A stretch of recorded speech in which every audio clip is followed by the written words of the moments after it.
One of the creators of the atomic bomb, J. Robert Oppenheimer, remembered a quote, from Hindu scripture, when he first saw the devastation of his creation, and it went, "Now I become death, the destroyer of worlds." Atomic weapons are powerhouses. It should never be the case where one nation has to resort to decimating the world's population by a lot. There's absolutely no justification for the use of one. Nuclear warfare is now a reality, and all it takes is a simple command from a government or a politician to launch one of these things. Now there are countries that are not always in consensus with each other that have the possession to launch one of these things. To be specific, 9 countries have these bombs. They are the US, China, Russia, the UK, France, India, Pakistan, Israel, and unfortunately North Korea. These things are very strong. And it's not really logical to use one of these things because their power, not only because of their raw power, but also for their lasting effects that make the site of the explosions uninhabitable by nuclear radiations. These things should not exist in any way, shape, and form. If World War III were to break out, a nuclear winter would surely ensue, and I will get onto what a nuclear winter is later, and life itself will be greatly diminished. Atomic bombs started strong. They were a great contributor of the end of World War II, and they have been getting only stronger. And the modern bombs that we have today dwarf the ones in World War II. The atomic power of the power of the atomic bomb, or splitting atoms, that the little boy and the fat man had, like I said, ended World War II. However, the power in sheer numbers, you can't even compare them. According to the Business Insider's military sections, the bombs dropped in Hiroshima was equal to 15 kilotons of TNT. 1 kiloton is equal to 1,000 tons. So 15,000 tons of TNT. A more modern atomic bomb, called the Castle Bravo by the US, clocked in at 15,000 kilotons, which is pretty devastating. Russia, however, has the Tsar Bomba, equal to 50,000 kilotons of TNT. That's 3,333.333 times stronger than the ones dropped in Hiroshima. According to a nonprofit organization, SIPRI, Stockholm International Peace Research Institute, counted that the total count of nuclear warheads in the world is 15,850. Well, they are in the countries I said before. 90% of them lie in the US and Russia. And countries that are not always in consensus with each other have possession of these things, which can lead to further escalation. Like example, the Cold War. I don't think there's ever been anything closer to the world blowing itself up than in the 70s, 60s, when the US and Russia had their little arms race, where the US had nuclear bombs in Ukraine and Russia wanted to have them in Cuba. And that's not good for anyone. And with this much power, it is no longer impossible to end life itself. And as I mentioned before, a nuclear winter is just as bad as the explosions. Once the bombs begin to detonate, it's only a matter of time before the nuclear winter ensues. According to Alan Roebuck, an environmental scientist with a PhD, the debris and fire and smoke from the atomic bomb will create artificial clouds that will cover first the sites they were dropped on, and then they will slowly start expanding across the entire world, because if World War III were to break out, they're not going to use 1 or 2 bombs. They're going to drop, like 15,000 bombs that they have. So they're going to start dropping all over the world, and they will create a winter, artificial winter. The cover of the smoke blocks out the sun and drops the temperature by 20 to 40 degrees, which hasn't ever been seen in the history of the world, other than what killed the dinosaurs. But as a result, the killing of the vegetation will most likely lead to the destruction of the food chain itself. And along the way, all the other animals that rely on animals that eat plants will die, and then the animals that rely on the animals that eat plants will die, and eventually it will reach humans. The cover of smoke will not be temporary. It will be an estimated 10, 15 years of just blocking out the sun. And the intense radiation and heat from the bomb that were dropped on the site will destroy the ozone layer, letting in harmful UV rays through. The harmful radiation would linger afterwards for many years because that's how atomic things behave. If the world were to use 0.1% of its bombs, there would be an estimated 2.3 billion casualties and a major world shortage by research done by the same man of the environmental scientist. And it should not be the case that so many innocent people should die. It should never be the case just because some people don't agree with each other. From a global perspective, it really benefits no one to use these things.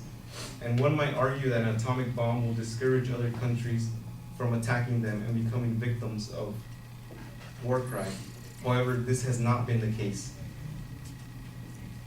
that it wards off preemptive attacks. There have been numerous attacks on countries that have nuclear weapons, France being one example, and well, the US also being some examples here. And the US involvement in Vietnam did not stop the Vietnamese from attacking the US. So there is really no benefit in also blocking out the sun for decades and killing most, if not all, the vegetation and life on Earth. The remaining humans and life that do remain will have to cope with a life without the sun for approximately 10 to 15 years. These scenarios may seem like they are not real, but they can actually happen. And although this is theoretical calculations have also been proven true over time because science. Well, the raw power of the world's most powerful weapons is not something to take lightly. The effects are just as bad as the explosions themselves. Nuclear bombs not only destroy entire cities and level them, but also ensue a nuclear winter. And let's say no to nuclear weapons.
All right, Trevor, what did you think?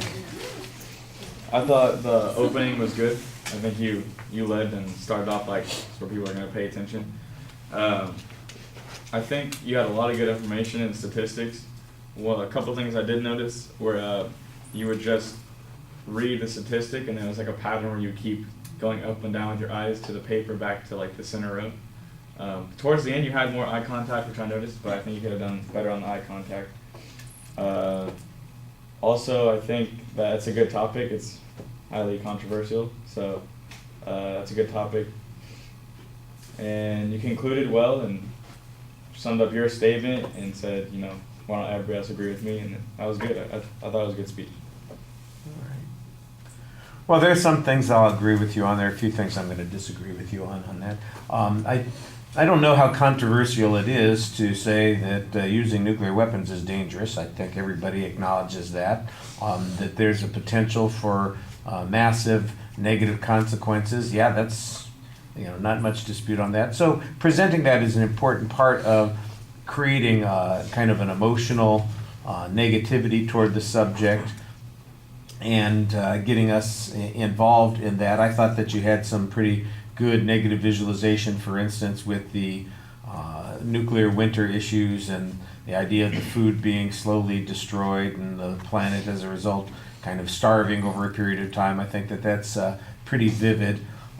So there is an emotional component there. I think what's missing is a discussion of what the realities are of the political and military issues concerning nuclear weapons. They're not going to go away by themselves. So what could we be doing about them? What situations or circumstances would reduce them? To stand by and say, well, that's a dangerous thing that you're playing with there. I don't think, like I said, that's all that dramatic an argument. Everybody can recognize that. But what should we be doing about it, or how do we fix it? I think that's another kind of a problem. The argument about deterrence is an interesting one because you say, well, it didn't deter North Vietnam or the terrorists in Paris. There are reasons why nuclear weapons were never going to be utilized in situations like that. However, the argument that people from the Cold War period would point out is that the Soviets and the Americans were poised to go to war for 50 years and didn't. And one of the reasons is because everybody was scared of the crap that you were talking about. And so they found a way to kind of back off of those sorts of things ultimately, but they had to do it in a way that seems counterintuitive. Instead of saying, well, let's get rid of them all, they had an arms race, like you said. And so I think there is an argument to be made there that says maybe we used the wrong strategies, or maybe we're using a poor strategy now, or we should be doing more about this kind of thing. But like I said, I'm not exactly sure what's controversial or needs to be argued about. Setting off nuclear weapons would be a bad thing. Yeah, I think everybody agrees on that. Now, the question is, how do we stop having to do that? How do we prevent that from happening? Preventing proliferation is one thing that might be pursued. Are we being effective at preventing proliferation? Well, it looks like we had trouble with North Korea, and we're on the brink of having trouble with Iran. So maybe we need a different strategy. I don't know what it would be, but something that would be a little bit more vigorous on that. And then I'm going to agree with Trevor about a lot of the delivery things. I think you have a tendency to kind of look at the notes, and you do look up, but you're not doing it as frequently as you ought to. And I think that it becomes a little bit of a pattern while you're speaking. It gets a little repetitive. All right. Thank you.